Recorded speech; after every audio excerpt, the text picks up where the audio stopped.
14. Ah, porque están con... Ya, entonces.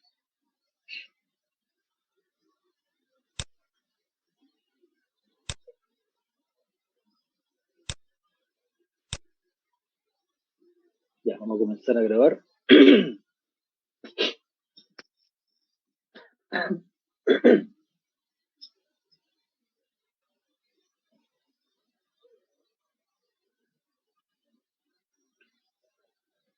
Ok, seguimos entonces. Eh, no sé si les quedó alguna duda, si requieren alguna explicación adicional respecto de los experimentos del jardín común. ¿Todo claro? La idea, ¿no es cierto? Les repito, de estos experimentos de jardín común, simplemente es establecer, evaluar una variabilidad fenotípica que se observa en la naturaleza, está controlada genéticamente o no. Ahora, eh, nótese que acá lo que se puede concluir es que, por ejemplo, en este caso, hay control genético, porque cuando crecieron en jardín común, siguieron manteniendo, ¿no es cierto?, esta variabilidad fenotípica. Sin embargo, uno no puede descartar completamente de que también haya alguna contribución ambiental. En experimentos, por ejemplo, en este caso, muestro acá, fíjense acá, hay bastante, hay variabilidad en la respuesta, ¿cierto? Entonces, eh, a nos, salvo resultados muy marcados, no es posible descartar que además, o sea, en el caso que se encuentre un control genético, no es posible descartar que exista algún control, al menos en parte, algún control ambiental también, ¿no? Eh, porque siempre puede haber alguna regla genética, pero por lo menos lo que nos permite estos experimentos de jardín común es llegar a discernir si existe o no existe control genético. Y dependiendo del diseño también del experimento jardín común, es posible también concluir si es que hay o no hay interacción genotipo-ambiente. Porque acá, eh, bueno, acá claro, hay variabilidad. Esto, ¿no es cierto? Le repito, en este ejemplo son las procedencias, en el fondo, de donde vienen los experimentos. Todos los experimentos están hechos en una condición ambiental. Perfectamente, yo en el experimento en vivero podría, por ejemplo, evaluar distintas condiciones ambientales. Y en ese caso, estaría efectivamente evaluando esto, distintas condiciones ambientales, y ver si un mismo genotipo, que en este caso, por ejemplo, sería una procedencia, o por ejemplo la progenie de una procedencia, aquí, bueno, aquí en este ejemplo de la norma de reacción, es lo ideal es trabajar con un solo con individuos genéticamente cercanos, o muy cercanos, muy similares. Por ejemplo, una misma procedencia, uno puede asumir de que los individuos, de que entre esos individuos, que vienen de una misma procedencia, ha habido cierta cierto movimiento génico, flujo génico, que hace que esos individuos eh, eh, puedan tener cierta similitud genética, en teoría al menos, ¿cierto? Y que en teoría también puede diferenciarse de otra procedencia, genéticamente puede diferenciarse de otra procedencia.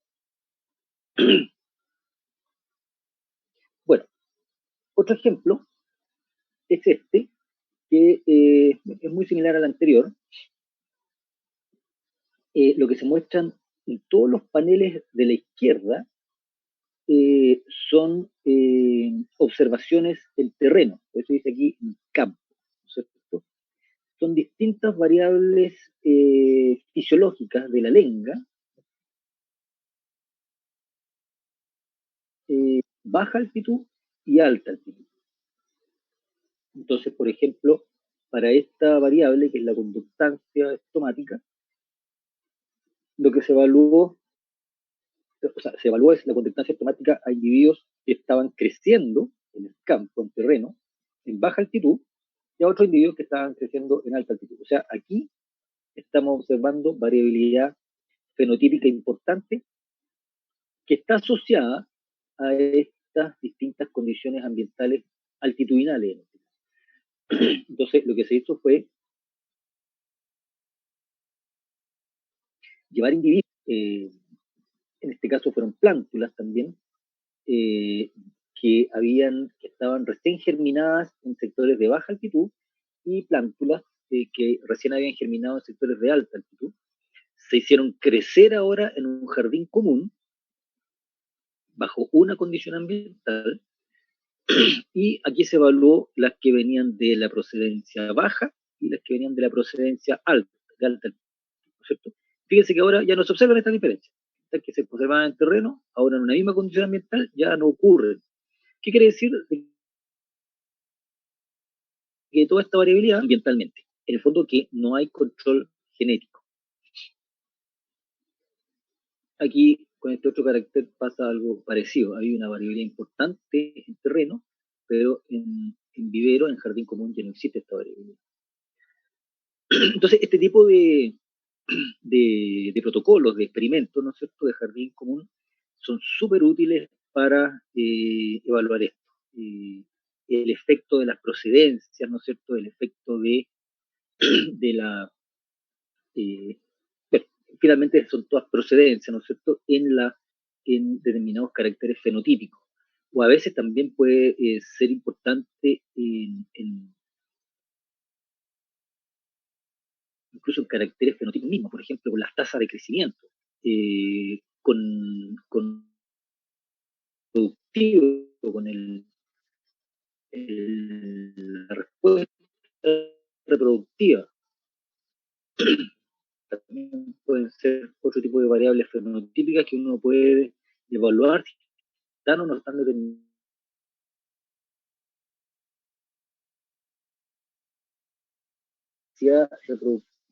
de germinación, en este caso, del gualo.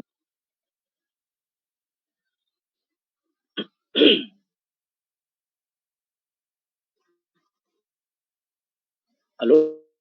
¿Me escuchan ahora? Parece que se perdió un poco la...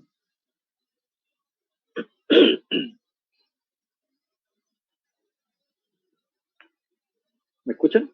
Ah, se pierde de ratos, pero en este momento... Ahora sí. Ya, ok, sigamos. No, lo último que les dije tenía que ver principalmente con la utilidad de estos experimentos de jardín común para evaluar también el efecto de procedencias en variables más relacionadas con la adecuación biológica, por ejemplo, con la reproducción, con el crecimiento, no solo con variables fenotípicas, morfológicas o fisiológicas, como en este caso. Entonces, justamente esto se evalúa en este otro experimento, lo que se hizo acá con el gualo, Notophobos glauca, es una especie arbórea nativa de Chile, central. Lo que se hizo con esta especie fue colectar semillas de 4 procedencias diferentes. Estos nombres que ven acá son 4 procedencias, 4 localidades diferentes. Y lo que se hizo fue poner estas semillas a crecer en jardín común, de 4 procedencias para de germinación, con control de la temperatura, y la particularidad también de este experimento es que se evaluaron distintas condiciones comunes. O sea, se pusieron, por ejemplo, las 4 poblaciones a crecer a 5 o a germinar a 5 grados Celsius, pero también a 10, también a 16 y también a 20 grados Celsius. O sea, se evaluaron distintas condiciones comunes, ¿cierto? Cada una de ellas es una condición común o un jardín común, cada una de ellas. Pero son diferentes también para probar cómo responden entonces las distintas poblaciones, procedencias, y aquí podríamos hablar también incluso de genotipos, porque uno podría pensar en teoría, y eso es lo que se está evaluando justamente, que dentro de una localidad, dentro de cada una de estas poblaciones hay cierta similitud genética, ¿no es cierto?, que difiere de otras poblaciones, o una composición genética similar dentro de los individuos de una población. Entonces, ¿qué es lo que se observó? Es que, por ejemplo, bueno, primero, cada una de ellas, cada una de las procedencias respondió de manera diferente a este gradiente ambiental. Fíjense, esta responde de esta manera, esta otra de esta otra manera y de esta manera. Aquí, bueno, aquí no respondió nada porque, si no me equivoco, no se evaluó los 5 grados en estas dos poblaciones del Durazno y Chacay. Pero sí, a los 10 grados fueron evaluados todas, a los 16 también y a los 20 también. Entonces, cada una de ellas responde primero de manera diferente. Y segundo, si uno evalúa eh, cada una de estas condiciones ambientales de temperatura, por ejemplo, veamos a los 20 grados. Fíjense, a los 20 grados, eh, la población Los Guindos germinó cerca de un 7%, la población Chacay casi menos de un 2%, Durazno más o menos parecido un 2%, pero fíjense, Atacalco, se llama acá, más de un 25-30%. O sea, hay diferencias en el porcentaje de germinación. Y eso probablemente tiene que ver con los requerimientos, con la fisiología. Ese es el fondo del carácter, probablemente el carácter fisiológico que está más relacionado a esto, ¿no es cierto? Son los requerimientos de temperatura para germinar. Entonces, hay efecto procedencia. ¿Por qué? Porque unas procedencias germinaron en grandes cantidades y otras procedencias, como esta sobre todo, germinaron en bajas cantidades en los 20 grados. Hay un efecto procedencia. En los 16 grados, aparentemente también hay un efecto procedencia. Difiere, ¿no es cierto? Aquí Atacalco también germinó mucho más que esta otra. Y aquí probablemente no difiere con Chacay, pero a lo mejor sí difiere con Durazno, ¿no es cierto?, entre esta barra y esta otra barra. Pero fíjense que a los 10 grados probablemente ya no hay muchas diferencias significativas, no hay un efecto procedencia. Atacalco entre 5 y 7%, Los Guindos también, aquí Chacay cercano al 3-4%, pero con amplia variabilidad, y aquí cerca del 10% también con amplia variabilidad. Entonces probablemente en esta condición ambiental no hay un efecto procedente. Entonces, consecuencia, ¿qué se puede concluir? Primero, que hay un control genético de los requerimientos de germinación respecto a la temperatura. Hay control genético porque al menos en algunas condiciones ambientales, por ejemplo en los 20 grados, en los 16 grados, hay diferencias eh, entre, entre poblaciones, ¿no es cierto? Hay diferencias entre poblaciones. O sea, las poblaciones requieren, estas diferentes poblaciones requieren diferentes niveles de temperatura para germinar. Uno puede concluir, por lo tanto, que hay un control genético en este caso. Pero además uno tiene que concluir de que probablemente hay una interacción genotipo por ambiente, porque en algunas condiciones ambientales hubo diferencias entre procedencias, pero en otras condiciones ambientales no hay diferencias entre poblaciones o entre procedencias. Y eso sugiere entonces que hay una interacción genotipo-ambiente. Eso quiere decir de que las diferencias genéticas, ¿cierto?, que ocurren entre las poblaciones, la expresión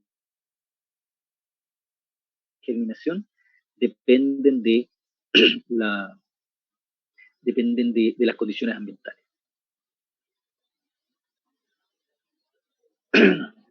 No sé si les quedó claro entonces la idea de estos protocolos de jardín común, ¿no es cierto?, o de evaluación de procedencias también, como en este caso. Vamos a analizar un ejemplo ahora que es a mayor escala aún, que tiene que ver con procesos selectivos también que ocurren a mayor escala y que finalmente determinan o pueden determinar variabilidad genética. Esta es una hipótesis que se ha planteado en el contexto de las invasiones biológicas, una hipótesis que se llama de la evolución de la habilidad competitiva incrementada. ¿Ya? ¿En qué consiste esta hipótesis? Eh, Primero, uno podría pensar, digamos, de que las especies en su rango nativo, una determinada especie cualquiera en su rango nativo, tiene determinados depredadores y probablemente ha coevolucionado con esos depredadores y por lo tanto debiera existir cierto nivel de resistencia o debiera haber evolucionado en esa especie cierto nivel de resistencia a esos depredadores.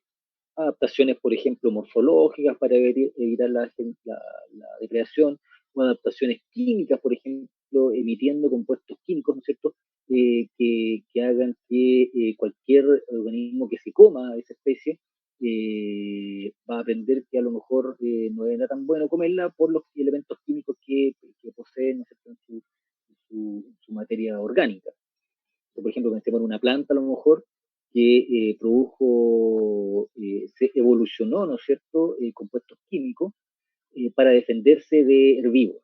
Entonces los herbívoros, a lo mejor algunos comen esta planta, pero muchos otros herbívoros aprendieron que comer esta planta les generaba molestias, ¿no es cierto?, o incluso la muerte a lo mejor, y aprendieron a no comerla, y entonces es un proceso en ese contexto, ¿no es cierto?, coevolutivo, probablemente. Pero lo importante es que en ese rango nativo, ¿no es cierto?, esta especie de planta pudo evolucionar y pudo adaptarse para resistir la depredación de enemigos o de depredadores.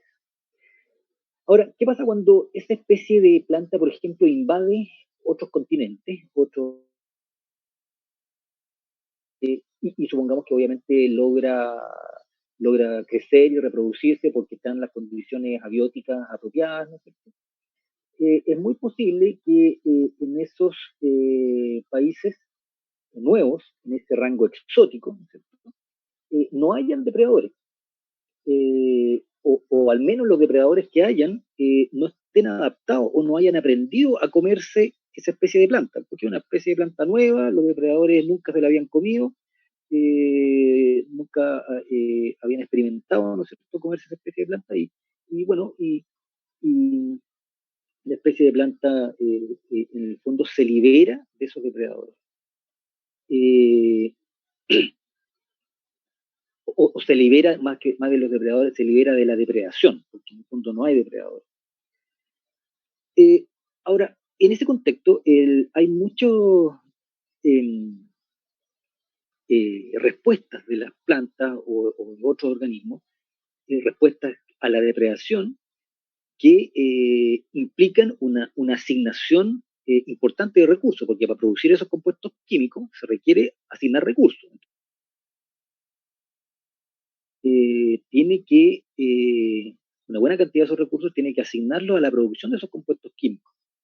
Y, y, y muchas veces esos compuestos químicos, bueno, en el fondo la planta en su rango nativo evolucionó para poder generar estos compuestos químicos, pero a veces esos compuestos químicos, incluso en el rango nativo, a veces no se producen de manera importante si es que no hay un incentivo, podríamos decir, o algún factor que gatille la producción de estos compuestos químicos, que es justamente la depredación. Entonces, lo que hace la depredación muchas veces, por ejemplo, hay una planta que tiene la potencialidad de producir estos compuestos químicos, y, y si nadie se la come, a lo mejor esta planta produce compuestos químicos, pero en baja magnitud, en baja concentración, o incluso no los produce porque nadie se la está comiendo. Pero si los depredadores se la comen, basta que se la coman una vez para que la planta ya de inmediato comience a producir estos compuestos químicos.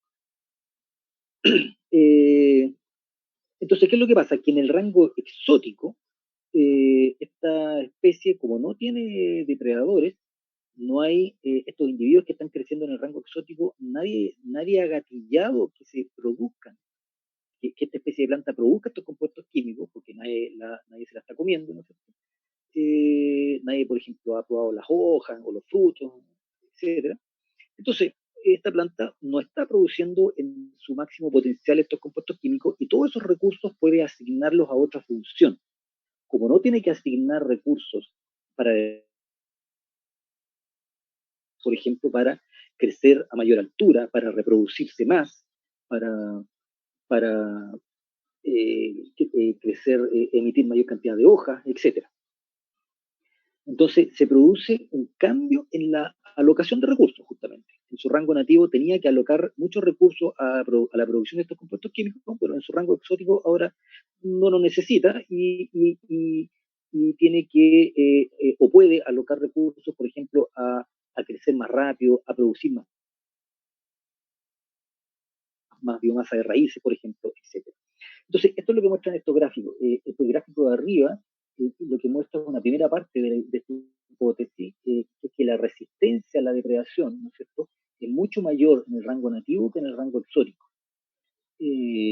Asumiendo, pensando de que en el rango exótico no van a haber depredadores, o muy pocos depredadores. Entonces la producción, en el fondo, la producción de estos compuestos químicos es mucho mayor en su rango nativo que en su rango exótico. Y eso lleva a que esta especie, en su rango exótico, ahora puede asignar más recursos, por ejemplo, para el crecimiento en raíces o crecimiento en tamaño.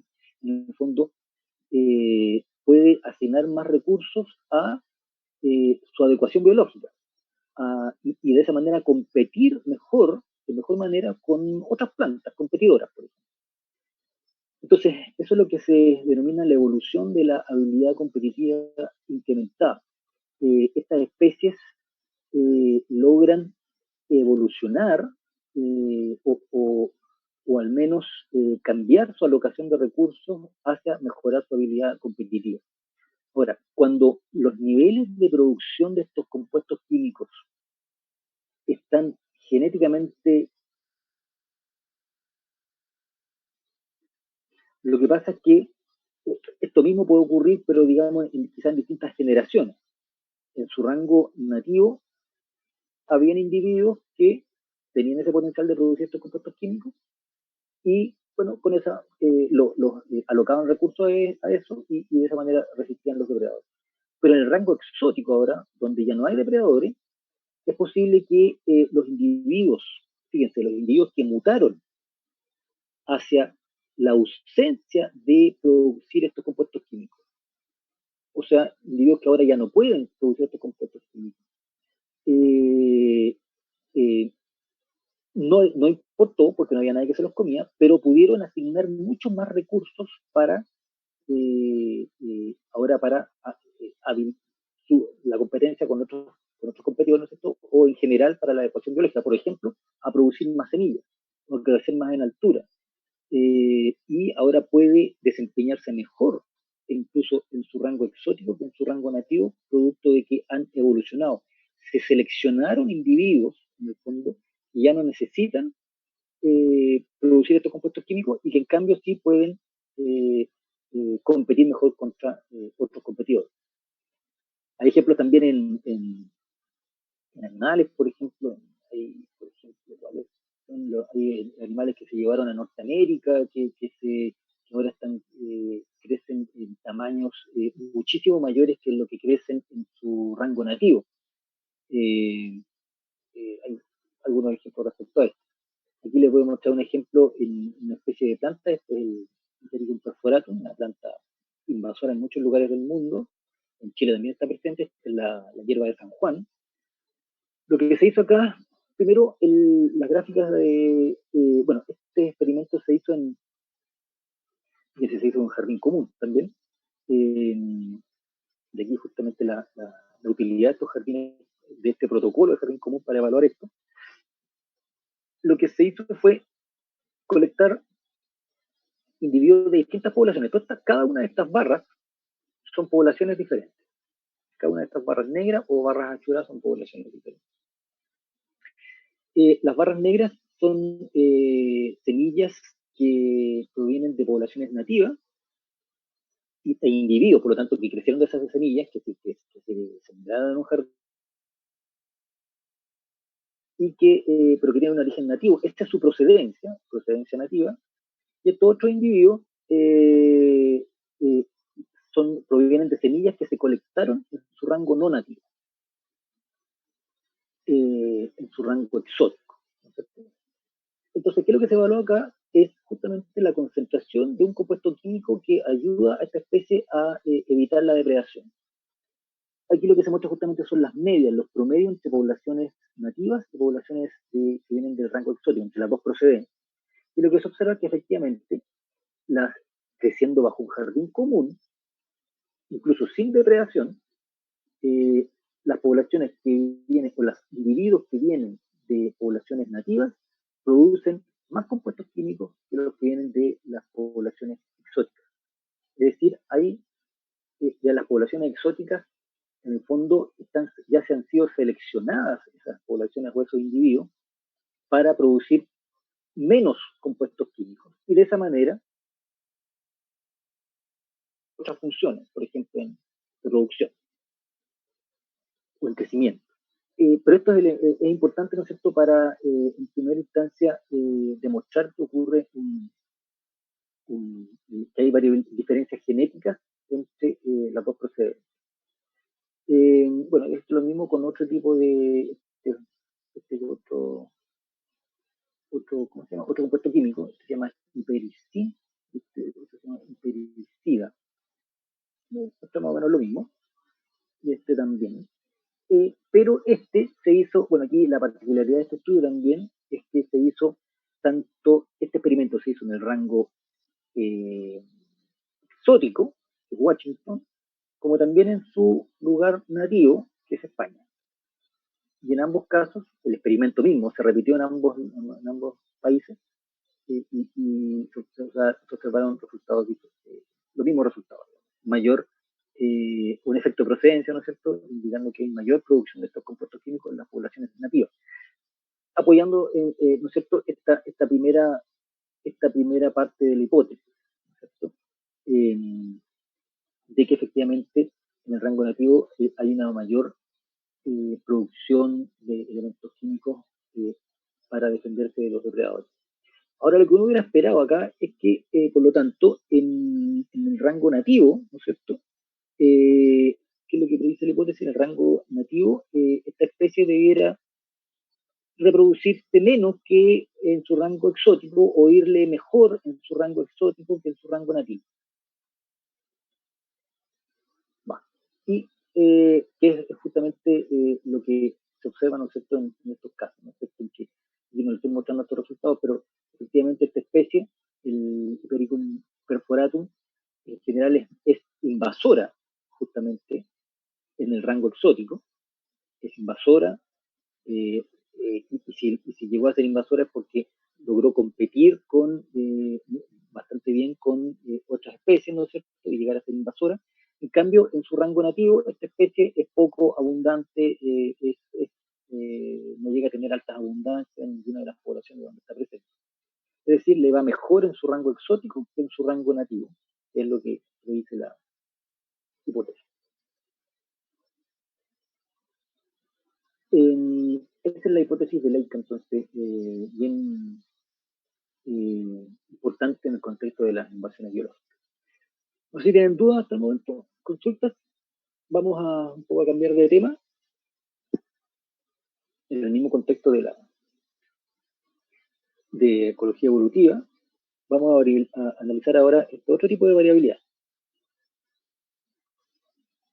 La variabilidad estamos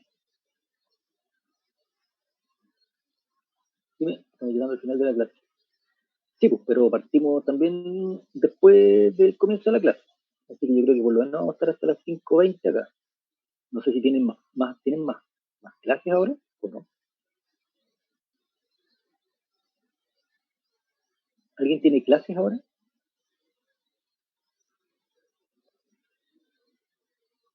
Porque si alguien tiene clase, quedamos hasta aquí nomás y podemos seguir quizás la próxima semana, pero habría que ocupar, digamos, una parte, digamos, para terminar esta materia. ¿Nadie tiene clase? ¿No? Entonces tratemos de terminar mejor tratemos de terminar mejor esta materia, pues para no dejarla pendiente para la próxima semana. ¿Ya? Esto es un poco más rápido, quizás. ¿En qué consiste esto? Un poco en analizar también qué factores o procesos ecológicos son relevantes en ahora generar procesos de especiación, en el fondo, en producir variabilidad genética interespecífica, ¿no es cierto? Lo primero que hay que tener en mente acá es respecto a la complejidad del concepto de especie. Porque cuando hablamos de variabilidad interespecífica, bueno, estamos pensando en distintas especies, pero muchas veces no es muy claro en realidad a qué corresponden realmente o cuándo realmente es correcto hablar de distintas especies. En general, el concepto de especie tiene, y hasta el día de hoy, digamos, es bastante eh, controversial en ese sentido porque no hay una sola de distintas definiciones de especie y que tienen que ser aplicadas, ¿no es cierto?, para los distintos contextos o distintos tipos de organismos con que se esté trabajando. Hay una perspectiva que se llama realista y que propone que hay una realidad natural de la especie independiente de la mente humana y cada especie posee una identidad evolutiva y ecológica. Pero hay también perspectivas nominalistas que proponen que en realidad las especies son bastante artificiales en algunos casos, en otros no, pero en algunos casos son construcciones utilitarias de la mente humana, por lo tanto son bastante artificiales, y por lo tanto una misma especie puede tener diferentes identidades evolutivas y ecológicas. Entonces, de estas dos perspectivas surgen distintos tipos de conceptos. En la perspectiva realista está el concepto biológico y el concepto evolutivo. Estos conceptos son famosos, de Meyer, de la el evolutivo de Simpson, que justamente son los conceptos probablemente que la mayoría de los eh, trabajos, por lo menos con organismos superiores, aplican, ¿no es cierto? En este caso, un grupo de poblaciones naturales interfértiles, que se pueden reproducir entre sí los individuos, y aisladas además reproductivamente de otros grupos análogos. El problema es que hay muchas especies, perdón, o muchos grupos de organismos que, primero, que para los cuales no se sabe bien su potencialidad reproductiva, ¿no es cierto?, entre ellos, entre distintas poblaciones. Además, hay híbridos en muchos casos, y además hay individuos o organismos de reproducción uniparental, asexual, y en esos casos claramente este concepto no aplica. El concepto evolutivo se ha aplicado bastante más para hacer análisis justamente de procesos de evolución, para, por ejemplo, para trabajos que eh, evalúan filogenias, por ejemplo, ¿no es cierto? El concepto de especie es más bien una secuencia ancestro-descendiente, un linaje de poblaciones que evolucionaron separadamente de otros linajes. El problema es que para eso hay que tener información de los linajes y de las filogenias.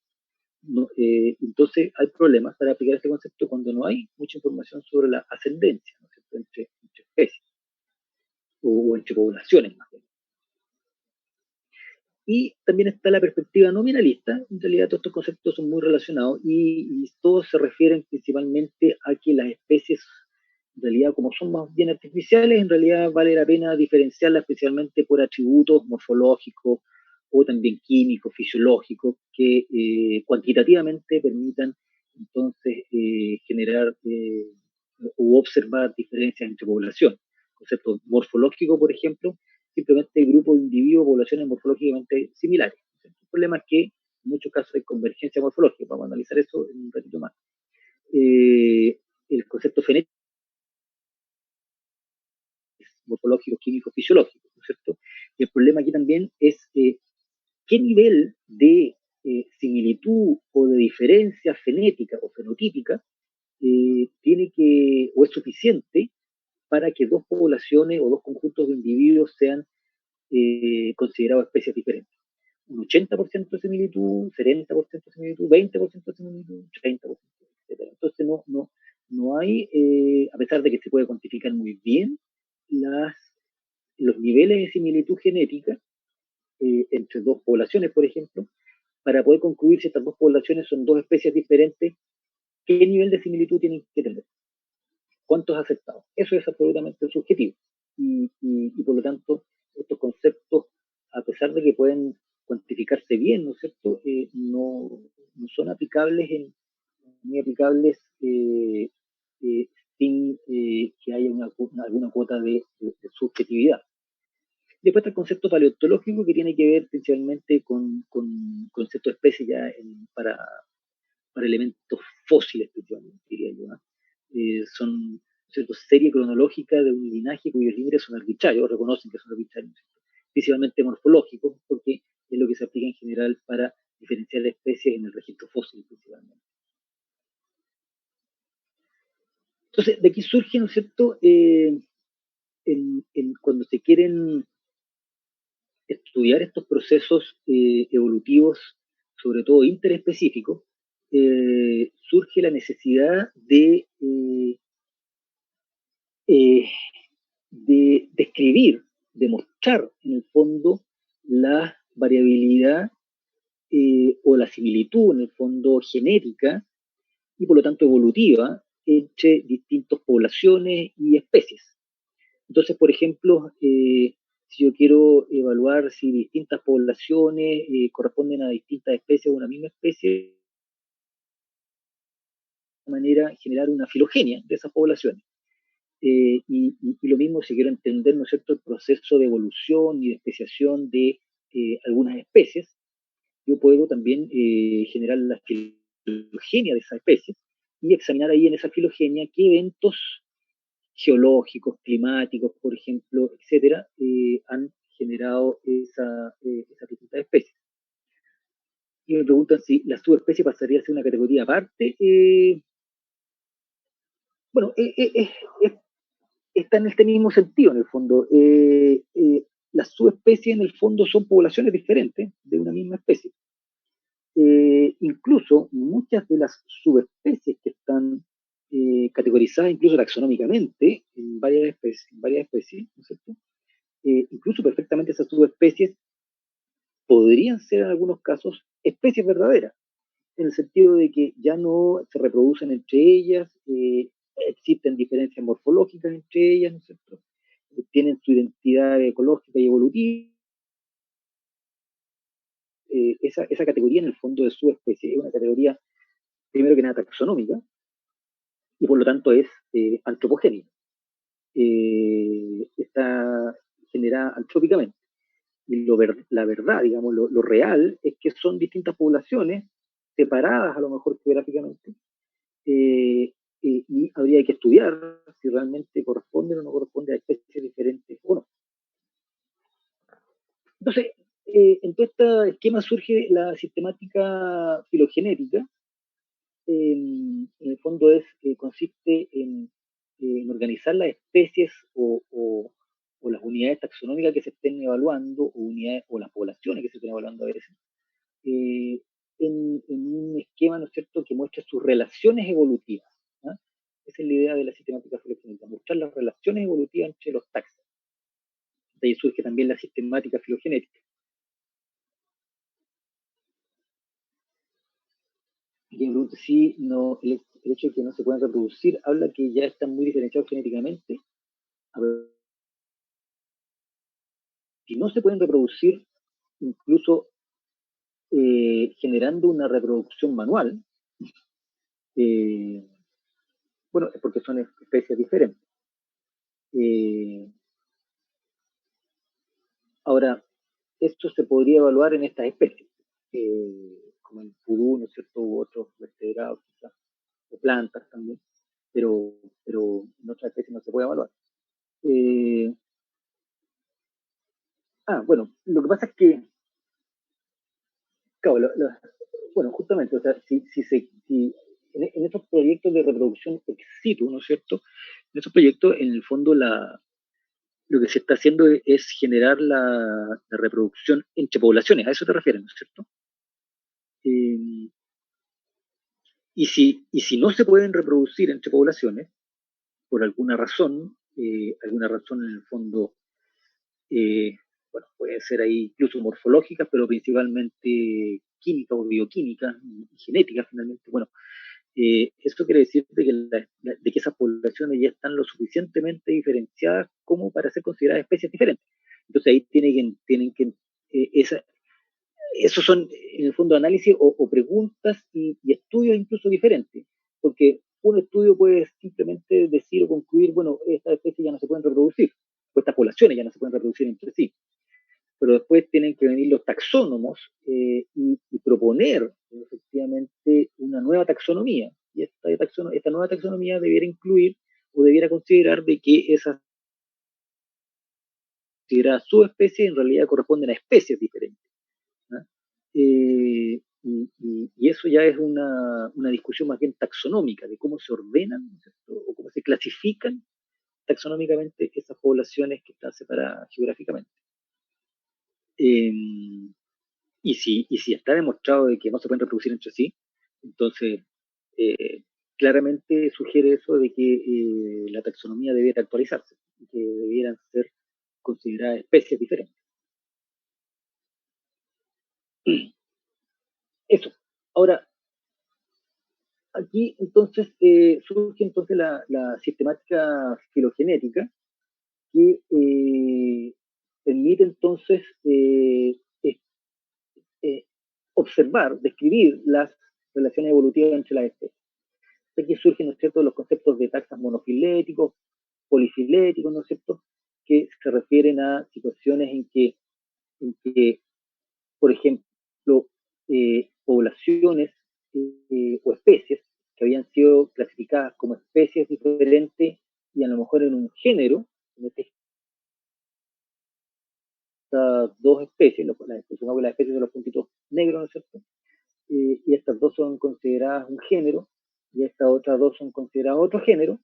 En, en estos casos se dice que estas especies, que estos géneros son monofiléticos, porque poseen un ancestro común, que es lo que busca la sistemática filogenética, generar un orden, ¿no es cierto?, taxonómico en en que ese orden, de tal manera de que ese orden eh, eh, represente o agrupe especies en un mismo género o en una misma familia también puede ser, siempre y cuando todas esas especies que están en el mismo género y en una misma familia posean un ancestro común, que sería, por ejemplo, ese en el caso de estas dos especies y ese otro en el caso de estas otras dos especies, que por lo tanto deben corresponder a géneros diferentes. Bueno, después hay el problema que en la actualidad hay clasificaciones taxonómicas que no se han hecho en términos de, o no se han hecho en base a una sistemática, no se han hecho en base a una filogenia, definitivamente. Entonces hay casos como esto, en que tú tienes dos especies agrupadas en un mismo género, a pesar de que esas dos especies tienen ancestros diferentes. Esta especie, el ancestro común es este, el ancestro que tiene es este, y esta especie, el ancestro que tiene es este. Son diferentes ancestros, por lo tanto deben estar clasificadas como géneros diferentes. Entonces, si la taxonomía actual está agrupando estas dos especies en un mismo género, esa taxonomía está equivocada, esa taxonomía no está respetada, no está siendo consistente con la historia evolutiva de estos taxos. Hay otros casos, ¿no es cierto?, como esto, en que los géneros o las especies tienen distintos ancestros, pero finalmente no son cruzadas de esta manera, ¿no es cierto? Y en estos casos se les denomina taxa o especies parafiléticas, que son, por último, menos erróneas que estos otros casos. De hecho, sería una clasificación relativamente correcta, digamos, porque finalmente todos tienen este ancestro común. Pero el ancestro más reciente de esta especie es esta, el ancestro más reciente de esta especie es esta, y el más reciente de esta especie es esta. Entonces, no son exactamente los mismos, ¿no? Aquí es peor la cosa porque los ancestros más recientes son esos y esos. Y esta especie que tiene el mismo ancestro que esta otra, está, por ejemplo, en un género diferente.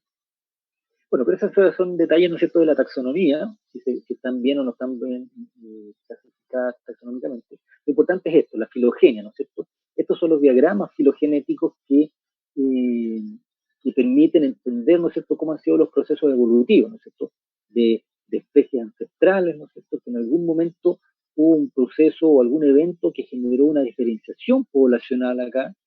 Esa diferenciación poblacional o esa segregación poblacional generó a su vez que esta especie evolucionara en un sentido y que esta otra especie evolucionara en otro sentido, que además aquí en este linaje se produjera nuevamente un proceso de diferenciación genética en este sentido y en este otro sentido, ¿no es cierto? También generando aquí una especie respecto a este otro linaje o esta otra especie que siguió aquí en un primer momento, que nuevamente aquí se separó y generó otra cosa.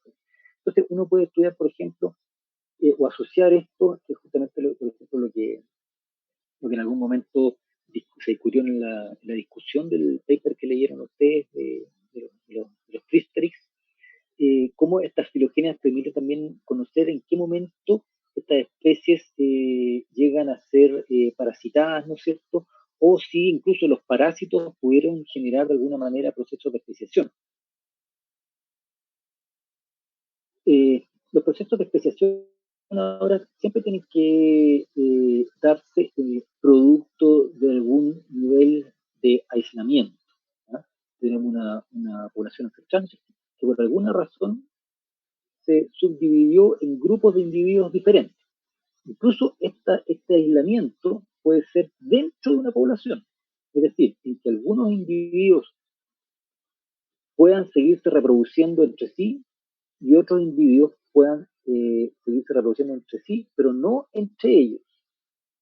Normalmente, o quizás más fácilmente también, estas segregaciones se dan espacialmente. Se produce algún evento catastrófico, por ejemplo, que genera algún nivel de aislamiento, aparición de una montaña, de un río, no sé, cambios climáticos, etc. Pero normalmente siempre hay un proceso o hay un primer evento de aislamiento. Bueno, esos aislamientos, ¿no es cierto?, dan origen a que el ancestro tenía determinados caracteres, esos caracteres se les denominan en general apomórficos, y una vez que se produce este aislamiento y esta segregación poblacional, estas poblaciones evolucionan caracteres diferentes, ¿no es cierto? Los caracteres, la población A tiene algunos caracteres, algunos rasgos morfológicos, fisiológicos que difieren de esta otra, y esto se le denominan caracteres plesiomórficos.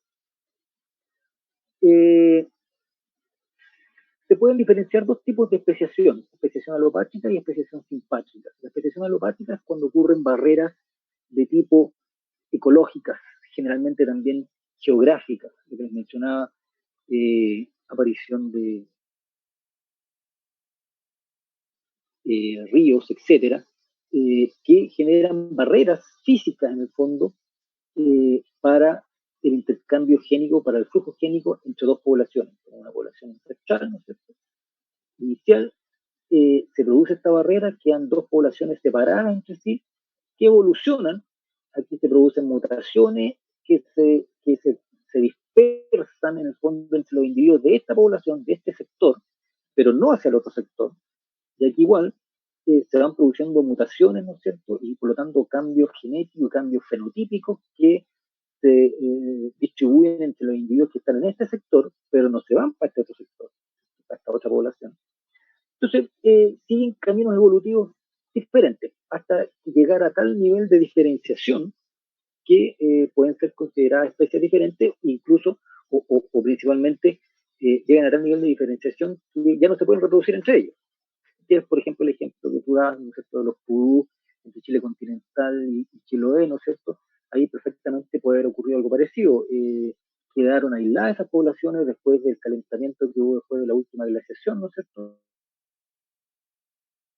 La glaciación Chiloé y el continente estaban unidos por tierra, porque los océanos habían bajado su nivel, se podían mover las poblaciones en ese sentido, eh, pero con el término de la última glaciación se elevó el nivel del mar, se produjo el aislamiento y ahí ya los pudúes de cada una de esas poblaciones fueron evolucionando mutaciones o generando mutaciones, ¿no es cierto?, reproduciéndose entre sí solamente, generando cambios fenotípicos también, y eso siempre conlleva coevolución con otros caracteres, generalmente fenotípicos, morfológicos, fisiológicos, etcétera, que finalmente determinan que a lo mejor si uno las trata de reproducir entre sí, ya no se pueden reproducir. ¿Por qué? Porque están lo suficientemente diferenciadas morfológicamente y genéticamente que ya no pueden generar progenie.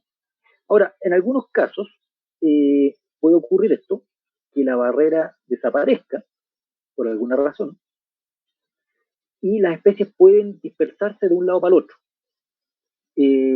pero ya están tan separadas, digamos, genéticamente, que ya no se pueden reproducir entre ellas.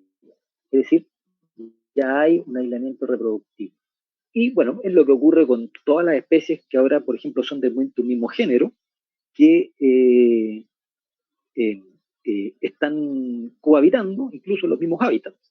Hay muchos casos de animales y vegetales, ¿no es cierto?, de casos de géneros que un par de especies o incluso más, dos, tres, cuatro especies pueden habitar en los mismos sectores, en el mismo hábitat incluso, pero ya no se pueden reproducir entre sí.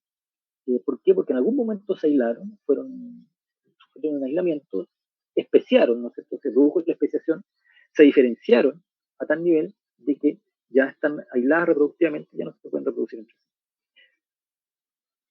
Este otro caso, en que el aislamiento ahora es incluso dentro de una misma población. Hay un aislamiento reproductivo dentro de una misma población. Eh, Sin mediar un aislamiento o sin que ocurra necesariamente un aislamiento espacial. Por ejemplo, podría darse con una especie de planta que tiene colores de flores blancas, por ejemplo, y de repente sale una mutación, ¿no es cierto?, un individuo con flores más rosadas, y resulta que algunos de los polinizadores empezaron a preferir polinizar las rosadas, pero ya no siguieron polinizando las flores blancas. Y otro grupo de polinizadores siguieron polinizando las flores blancas, pero nunca polinizaron las flores rosadas. Entonces comenzó en la especie de planta a generarse en ese caso un aislamiento reproductivo simpático. Y eso puede llegar a tal nivel de que finalmente se produzcan, ¿no es cierto?, diferenciaciones ya no en la polinización o en el color de las flores, sino que eso llegue o se correlacione también o comiencen a ocurrir mutaciones, por ejemplo, en las flores que tenían colores rosados, empezaron a ocurrir mutaciones en ellas que no se repartieron hacia los individuos que tenían las flores blancas. Entonces, esas mutaciones se transformaron en diferencias fenotípicas y cada vez más fuertes y finalmente se generó un aislamiento, ¿no es cierto?, reproductivo tan fuerte que generó dos especies diferentes. Después, darse un aislamiento espacial o no. Podría ocurrir, como también podría no ocurrir un aislamiento espacial, digamos, ¿ah? Pero el proceso de especiación, en este caso, se produjo por un aislamiento reproductivo simpático. Hay muchos casos de especiación simpática, ¿no es cierto? Estas aves mieleras, por ejemplo, en Hawái, ¿no es cierto? Que probablemente de un individuo, de una especie ancestral, ¿cierto? Algunos individuos comenzaron a preferir alimentarse de determinados tipos de frutos, ¿no es cierto? Frutos y semillas, como en este caso, y otros individuos se siguieron alimentando de insectos y néctar, y así se fueron, ¿no es cierto?, generando aislamientos reproductivos finalmente que llevaron a, fíjense, la generación y la especiación de 8 especies diferentes. Eh, Esto es lo mismo, no vamos a volver en esto. Eh, Hay algunos conceptos que también relacionados con la especiación simpática y alopática que tienen que ver con la vicarianza. La vicarianza en el fondo es la generación de barreras físicas, de disyunciones en el fondo, disyunciones que se producen por alguna razón, por ejemplo un río, ¿no es cierto?, que se origina, un glaciar a lo mejor que se generó y que fragmentó dos poblaciones, ¿no es cierto?, etcétera, que llevan a estas divergencias. Entonces, aquí las especies, ¿no es cierto?, en este caso de arriba, ocurrieron por el proceso de especiación, ocurrió por vicarianza, ¿no es cierto?, por una separación espacial de población.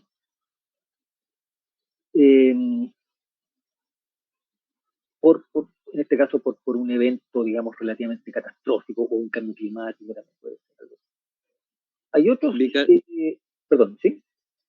Vicarianza es un tipo de especiación alopátrica. No, la vicarianza es en el fondo, a ver, es como hablar del mismo hecho de...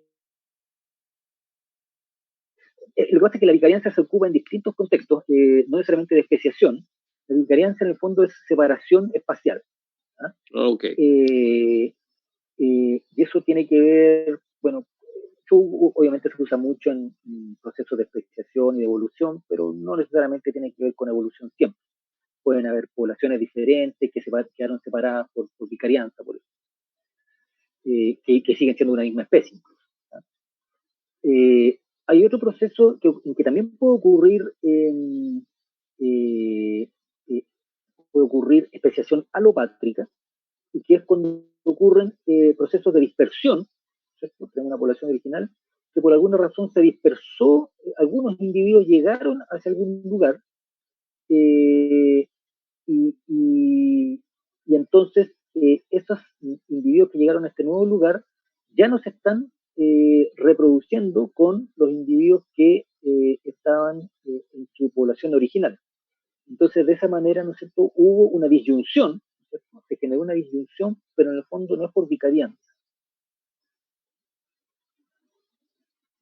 Me pregunta acá si cuál sería la clave que diferencia entonces la vicarianza de lo alopátrico. No, lo alopátrico en realidad es, yo diría que son eh, eh, la especiación alopátrica se puede dar a través de vicarianza, o sea, cuando se genera una barrera original, como en este caso una población original unida, que es fragmentada por algún evento geológico, catastrófico, etc. Entonces ahí ocurrió vicarianza. Por ejemplo, deriva continental. Eso es vicarianza, ¿no es cierto? En cambio, y hasta ahí llega la vicarianza. En cambio, también puede ocurrir especiación alopátrica por dispersión. Me pregunta acá, dispersión podría asociarse al efecto fundador. Claro, exactamente, ¿no es cierto? Aquí lo que está ocurriendo es que todos estos individuos que llegaron a este nuevo lugar, obviamente por su cercanía geográfica espacial, siguieron reproduciéndose entre ellos nomás. Dejaron de haber, se mantuvo la dispersión, pero estos eventos de dispersión son raros en general. Imagínense, sobre todo en procesos de dispersión que no ocurren a cada rato, procesos de dispersión que ocurren muy rara vez, que ocurrió en algún momento, y se produjo una población fundadora justamente que comenzó a evolucionar, a reproducirse entre ellas, se diferenció morfológicamente de su población original. Puede que en algún momento haya habido nuevamente una dispersión nuevamente, pero son eventos de dispersión raros. En el fondo, entonces, aquí también se produce una diferenciación o una segregación espacial, pero en este caso por la dispersión, no es por vicarianza, no es por una fragmentación de la población original, es porque hubo un proceso o un evento raro de dispersión que llevó a algunos individuos a llegar a un lugar, digamos, más aislado, ¿no es cierto? Entonces, la especiación alopátrica se puede dar o por vicarianza o por dispersión.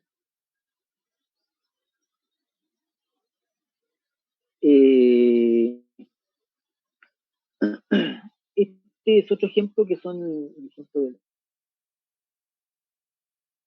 que se produjo también un proceso de especiación simpátrica en este caso, más o menos un ejemplo parecido al que ya le había mencionado. Este otro ejemplo de especiación alopátrica, lo que se muestra acá, eh, eh, esta es una especie, la culebra de cola larga, ¿no es cierto?, que tiene poblaciones en distintos sectores de Chile. Esta población, bueno, en algún momento, ¿no es cierto?, a lo mejor hubo un proceso de o una población más continua, digamos, de toda esta especie, y que por eventos claro, y no es necesario que esté claro tampoco, pueden ser de vicarianza o también de dispersión, ¿no es cierto? Fueron quedando algunas poblaciones más aisladas de otras, y más separadas de otras. ¿Ah? Y lo que muestra justamente estas son diagramas que se generan a través de eh, análisis moleculares, que muestran cómo las poblaciones están diferenciadas genéticamente entre sí.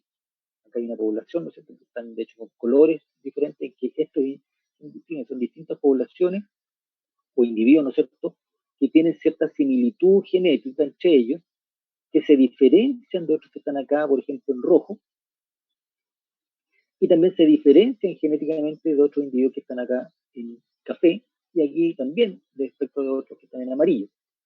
Esto es una misma especie, eh, pero que ya presenta variabilidad genética interpoblacional de manera importante y que podría, ¿no es cierto?, esta separación espacial llevarla en un futuro a un proceso de especiación. Esto es algo parecido también, estos son también diagramas que arrojan los distintos tipos de análisis moleculares, son un dendrograma, otro tipo de análisis. Estos serían los haplotipos. Sí, exactamente. Esta otra especie, el loro barranquero, que también presenta, ¿no es cierto?, a lo largo de este rango de distribución acá que se muestra, en Chile, presenta distintas poblaciones también segregadas genéticamente. Lo que muestra este dendrograma, cada una de estas líneas en el fondo son poblaciones o incluso individuos pueden ser, y que muestra cómo se agrupan entre ellas, ¿no es cierto?, acá, y eso está correlacionado con la ubicación espacial, ¿cierto? Las rojas, ¿no es cierto?, tienen estas distribuciones, las amarillas, esta otra distribución, ¿cierto?, las azules, etc. Muestra también, ¿no es cierto?, cierto nivel de segregación espacial y genética dentro de una especie. Incluso con esta manera se puede de alguna manera representar el proceso de dispersión. Eso es lo que ocurre acá en Chile y muestra cómo se ha dispersado hacia Argentina. Y en conjunto o correlacionado en conjunto con esa dispersión, ¿no es cierto?, geográfica, están ocurriendo procesos de diferenciación genética. Este otro ejemplo también, las salamandras, ¿no es cierto?, estas son distintas especies, en este caso, que se han cuya evolución, cuya especiación se ha generado principalmente a través de procesos de dispersión, a través de todo este rango de distribución aquí en California. Otro ejemplo más con los zorros, ¿no es cierto? En este caso, ¿no es cierto?, probablemente hubo algún tipo de dispersión, ¿no es cierto?, hacia el norte, hubo dispersión de individuos hacia el norte, otros individuos que se dispersaron hacia el sur, quedaron separados, ¿no es cierto? Eso además incluso eh, reforzar esa separación con diferencias ambientales que llevan a que eh, eh, no solo estén aisladas geográficamente, me refiero, sino que además estos zorros que llegaron hacia más al norte llegaron hacia lugares climáticamente diferentes que estos zorros que llegaron hacia el sur. Entonces no solo hay separación espacial, sino también hay diferencias climáticas que obviamente van generando procesos de adaptación local, ¿no?, adaptación a las condiciones locales del ambiente. En particular, por ejemplo, en este caso, el color de las pieles, ¿cierto? Bueno, y uno de los principales factores que ha generado estos procesos de vicarianza, sobre todo, y de especiación en general, son la deriva continental, ¿cierto? Ha sido uno de los principales factores que a nivel macro, por lo menos, ha generado procesos de macroevolución de manera importante. Diferenciación, bueno, primero a nivel de especie, en los momentos recientes de, ¿no es cierto?, de la fragmentación, por ejemplo, entre América y África, ¿no es cierto? A lo mejor una especie que tenía una distribución más amplia acá, se fragmentó y primero se produjo una diferenciación, digamos, una especiación entre ellas y se generaron especies diferentes, pero después aquí llegan, esta especie que quedó en América sigue evolucionando, sigue diversificándose ese linaje y puede que se generen incluso géneros y familias diferentes a partir de una especie que primero había quedado aislada acá, respecto de otra especie que quedó en África, ¿no es cierto?, que también puede haber ocurrido lo mismo, diferenciación a nivel de género, incluso de familia. Por ejemplo, como en el caso de todos estos eh, eh, especies relacionadas, ¿cierto?, como el emú, el avestruz, el kiwi, también que quedaron separados espacialmente producto de la deriva continental. En este caso, el proceso de especiación es diferente, principalmente a través de procesos de dispersión, o sea, especiación alopátrica originales, ¿no es cierto?, se movieron hacia distintos sectores, fueron diferenciándose genéticamente, finalmente generando distintas especies, pero provenientes o separadas espacialmente, producto de un proceso de dispersión. Perdón, aquí otra pregunta. No sabía que tenían la misma línea los kiwis con los cazadores. Ah, sí, en Andú.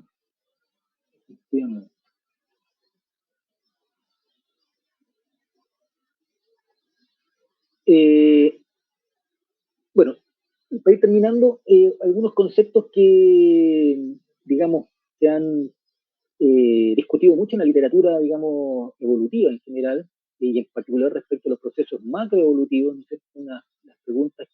Una de las preguntas principales que se hacen es respecto a si estos procesos macroevolutivos ocurren gradualmente o ocurren de manera más brusca.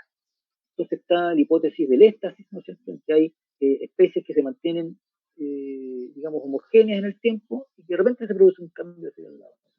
Se mantienen homogéneas en el tiempo y de repente se produce un evento, digamos, de diversificación, de separación de especies. Y así, en el fondo, eventos de especiación importantes. En cambio, este otro modelo propone procesos de evolución más gradual. Poco a poco las especies se van diferenciando unas de otras, ¿no es cierto? Por ejemplo, esta que está acá, ¿no es cierto? Poco a poco se fue diferenciando respecto a este otro linaje que está hacia acá, ¿no es cierto? Primero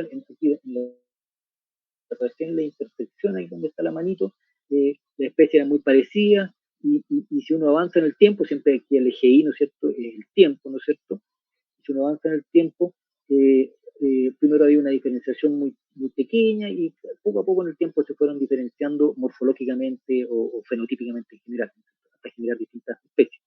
Estos cambios acá, en cambio esta otra hipótesis propone cambios mucho más fuertes en términos, por lo tanto, en los procesos macroevolutivos. Y el último concepto que es importante que ustedes conozcan es la posibilidad de que ocurran procesos de convergencia evolutiva. Eso se da cuando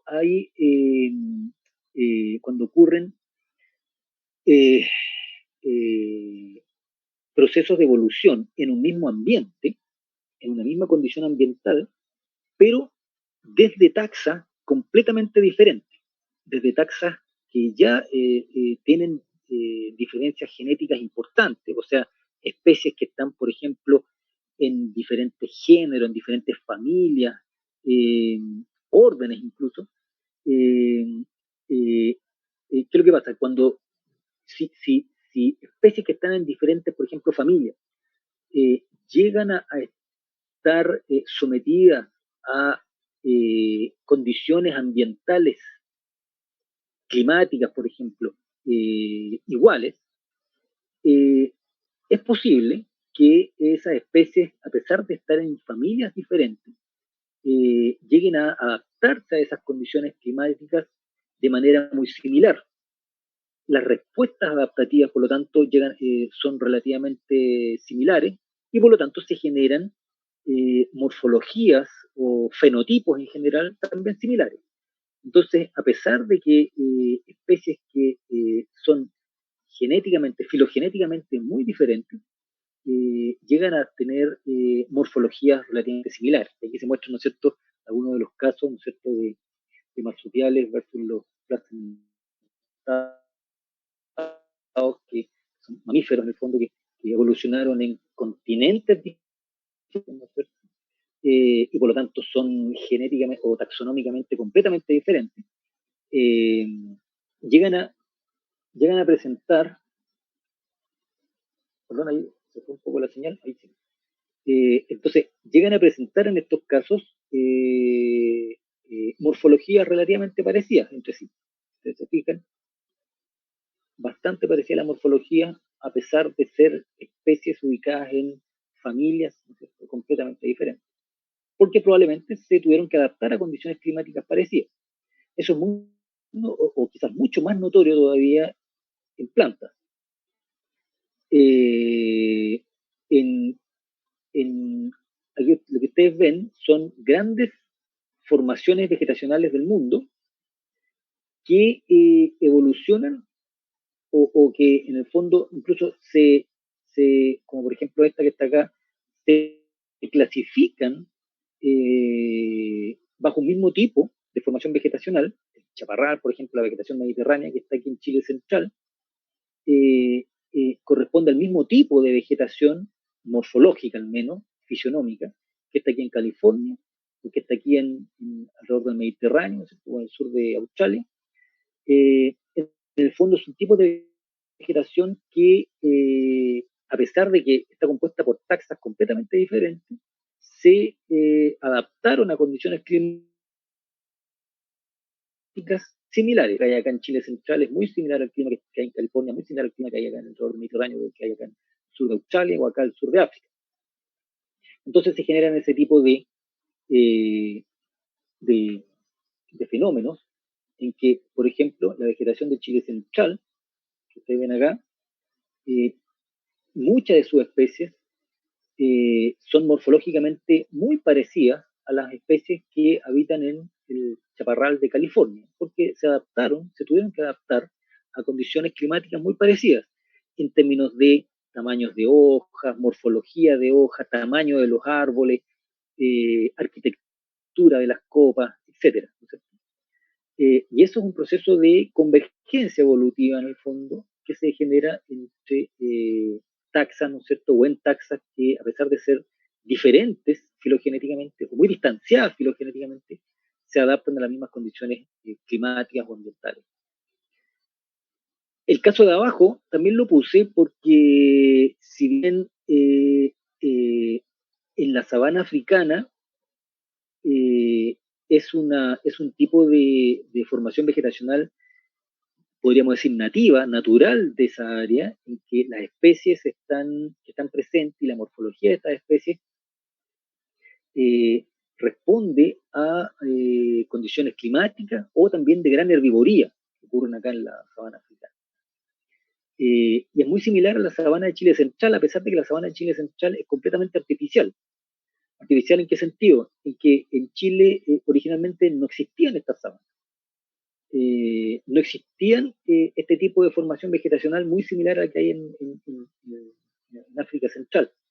¿Y por qué no existían? Porque, bueno, antes todas estas áreas que ahora son espinales, que ahora son de la sabana en Chile Central, originalmente eran bosques esclerófilos, matorrales esclerófilos en las partes más nortinas, pero bosques esclerófilos en las partes de centro-sur, ¿no es cierto?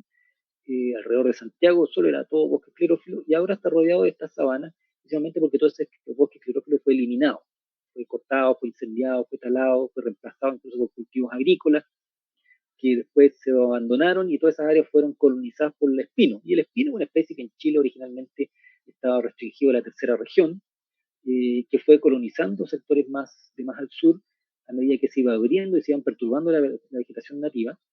En el fondo se iban generando este tipo de formaciones vegetacionales producto también de perturbaciones, igual que acá, que la sabana africana. Lo que pasa es que las sabanas africanas son perturbaciones naturales generadas por los herbívoros nativos, y aquí fueron perturbaciones, o son perturbaciones generadas por el ser humano y por herbívoros exóticos.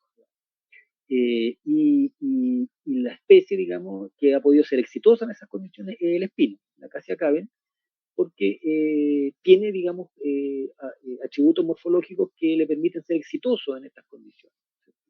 climáticas y también de perturbación, al igual que las acacias, que son otras acacias que están acá, bueno, y de otros géneros también en África.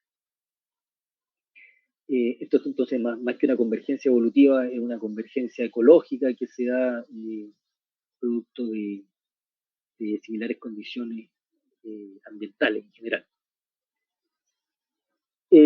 Bueno, eso es. No sé si tienen consultas, comentarios.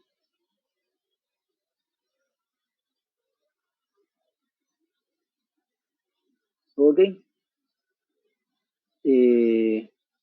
Ya, pues, cualquier duda entonces me la hacen por mail solamente. Recuerden igual de repente revisar el chat de Canva y para cualquier comunicación, ¿no es cierto?, o consulta respecto del paper de la próxima semana también podemos hacerlo también por, por, por mail o por el chat, sí, por el chat pueden hacer preguntas, incluso mejor por el chat porque así la pueden conocer todos, ¿no es cierto? Todos pueden compartir las dudas y... Ah, eh, lo del formato MP4, lo que pasa es que la semana pasada, por alguna razón, cuando terminamos la clase, una de las secciones de la clase de la semana pasada, eh, cuando se termina el Zoom, ¿no es cierto? Cuando se termina la reunión, se comienza a hacer bueno, obviamente cuando estuvo grabándose, ¿no es cierto? Se comienza a hacer una conversión de formato Zoom a formato MP4. Pero por alguna razón eso me arrojó un error a mí, no sé por qué. Entonces, una de esas secciones de la clase anterior, a pesar de que quedó grabada, no se convirtió. Y, bueno, yo la traté de convertir de diferentes maneras y no hubo caso, y incluso mandé un reporte al Zoom, ¿no es cierto? Y bueno, ahí estoy esperando que me respondan si es que pueden convertirlo ellos, pero no pude convertirlo finalmente. Y la puse igual por si acaso, digamos, alguien conocía, igual la subí al Canvas, el curso, pero no sé cómo, no sé si se puede esto convertir de manera manual.